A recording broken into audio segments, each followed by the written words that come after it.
Namaskara. Namaste. Today I'm going to tell you a story from long ago, a folk tale about the tamarind tree. That was the time when you had kings and queens and people like you and me. And there was this one king. When he was a little boy, he loved looking into the mirror. He just loved it. In fact, even when he went to play, he wanted to have a mirror. His mother thought he would grow out of it and he would get over it. But well, going from current times, I'm not so sure we get over it. We're still going for selfies and clicking on our mobile phones, and we are so into loving our own image. And that was how it was with this little boy, the little boy king. His father had passed away when he was young, and the queen mother used to take care of him, teaching him all that she could. And she thought he would get out of the habit of looking at himself in the mirror all the time. But that habit just didn't leave him. It grew and grew and grew. So much so that he started roaming around with a mirror in his neck. The queen mother thought, okay, it's just the whimsical fancy of a young king to be. Let him have his way. The poor boy prince, after all, his father's no more. She allowed for it. And this boy continued looking at the mirror day after day after day. So much so that even when he slept with the mirror next to him. When he woke up and looked into the mirror and smiled and loved his image. He just loved the way he looked. He thought he was good looking, he thought he was handsome. And now this handsome young lad was the prince of the land, and he was the heir apparent. He was the king very soon. Soon he had to rule the kingdom. He had to be present in the darbar. But very often, he just didn't have time to stop looking at himself in the mirror. So he would keep looking and looking and looking and admiring himself, admiring his clothes, admiring this, that, and the other about himself. One day it so happened he landed up at the darbar, and he had not had enough time, not as much as he would have liked, in front of the mirror. And he was irritated that he'd been dragged into the darbar, and he had to listen to somebody's complaint about someone else and have to solve people's problems. He just thought, why can't people solve their own problems? Why do I have to take care of everything? But he was the king. It was his responsibility to give people justice, to be kind to them, to be just and fair to them. That day, he was in a particularly bad mood. He was staring at his clothes. He had a particularly fine shawl that day. It was winter, and he was looking at it, and then he spotted just one strand of the golden thread that was not quite in place. And that was enough. He just couldn't hear what anybody was saying anymore, whether it was a complaint, a plea, nothing at all. He was so taken up by this one golden thread that seemed to pop out of his shawl. And he said, "Who wove this shawl?" And everybody just looked at each other, wondering what he was talking about, because they were listening to the person who had come to him for justice. And here he was saying, "Who wove this shawl? There's a thread loose here. Bring the weaver here." Everybody looked at each other. They said, "The king wants the weaver of this shawl, of this particular shawl." And people ran helter-skelter, and of course, luckily, the weaver was there.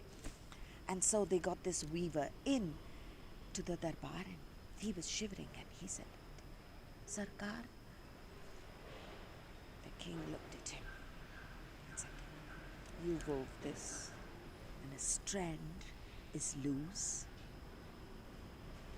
Why should I have to wear clothes like this? I should have the best. I'm the king of the land. Get me a better piece.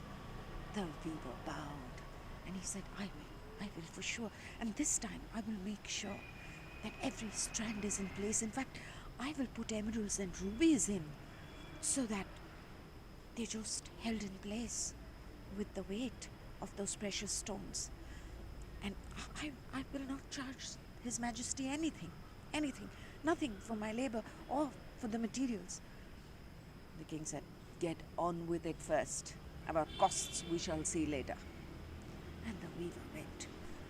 And the king had had enough for the day and he went off. So this was how it went on. He was just so vain and just so caught up with the way he looked that one day when the gods were looking from up there, they said, this is not nice.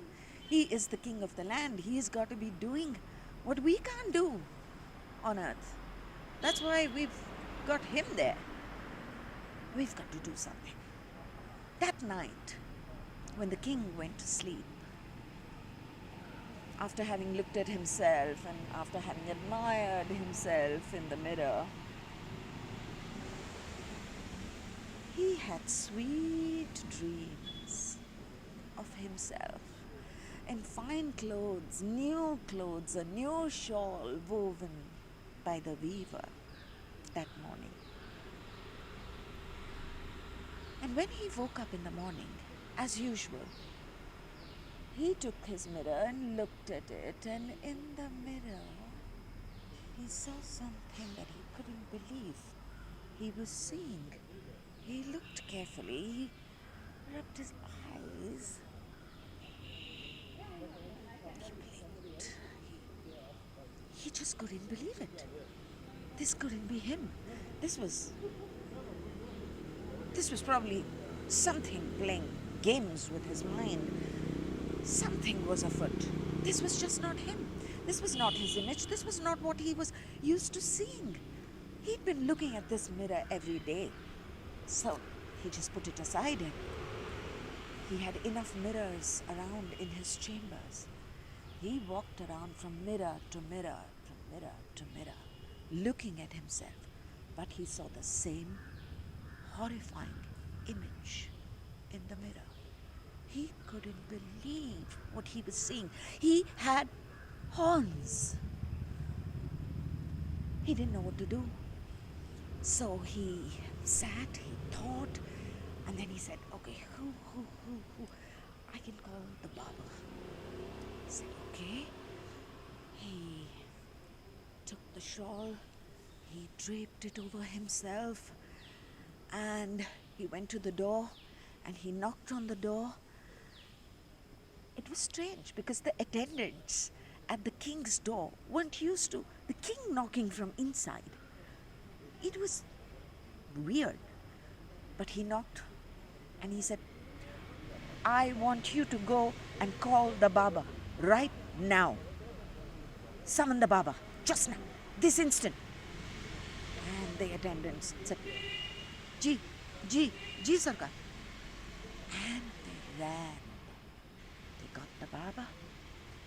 The barber, when he was called, he said, but I just cut his hair. Why would he be calling me now?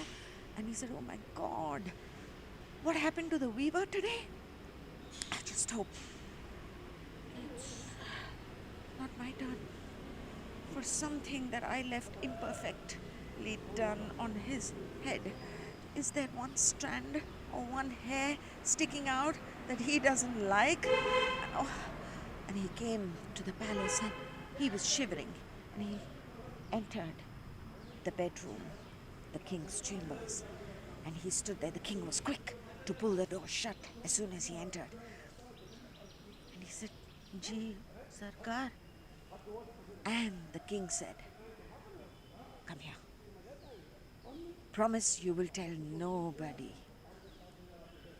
And the Baba said, what, Sarkar? He said, I have something to tell you, but don't tell anyone, okay? Baba said, I will tell nobody. Nobody. And so the king said, look at this.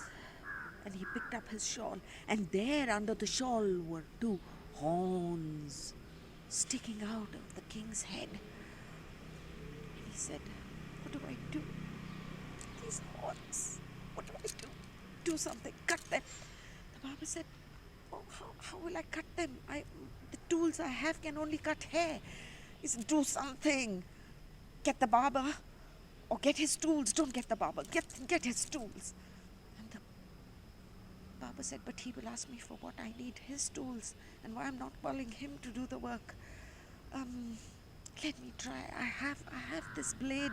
Let me try. I'll try and cut the horns. And he tried, and he tried, and he tried, but he couldn't cut the horns. So then he said, okay, he said, quick, it's time for me to get to the darbar. They'll be here now. They'll come to take me. And the Baba said, okay, let's just take some of your turbans and put them. He said, they don't fit. So they took one turban and opened it out, and took another and opened it out. And it was, again, turban cloth. And they wound it and wound it and wound it till he had this mountain of a turban on his head. And then the king was very upset. He just couldn't believe this had happened to him.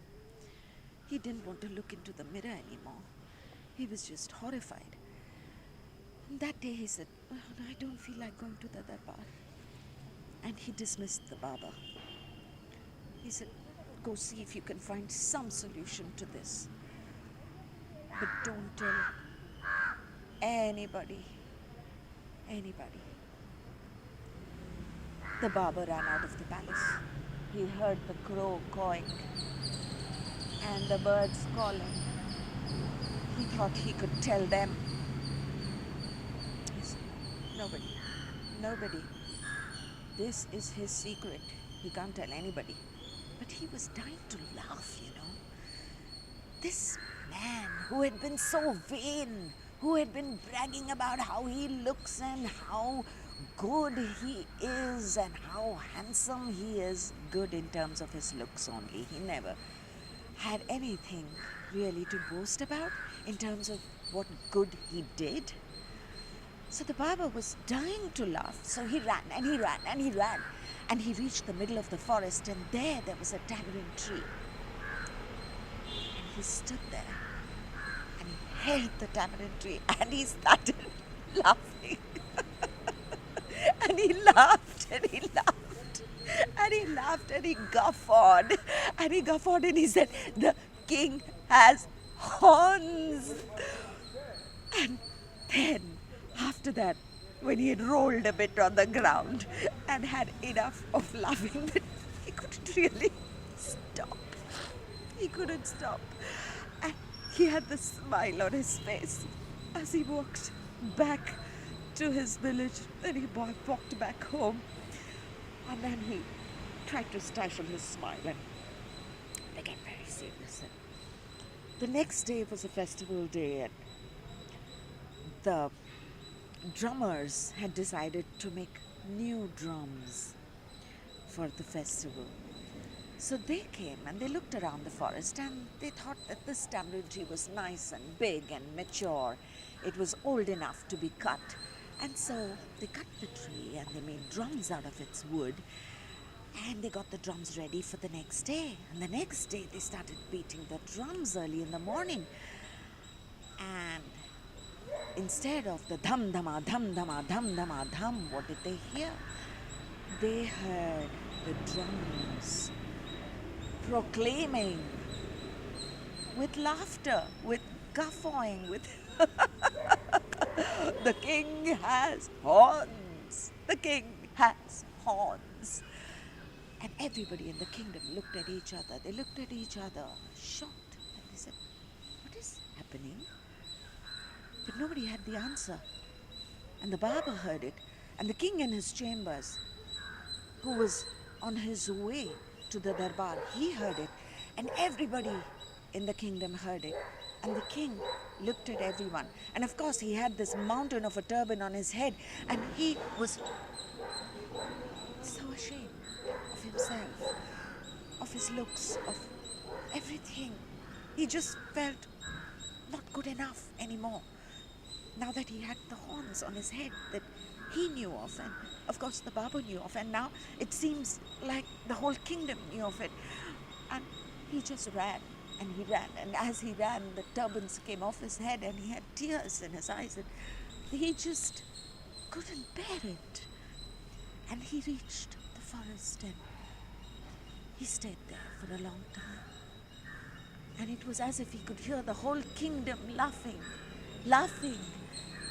at his no goodness, at his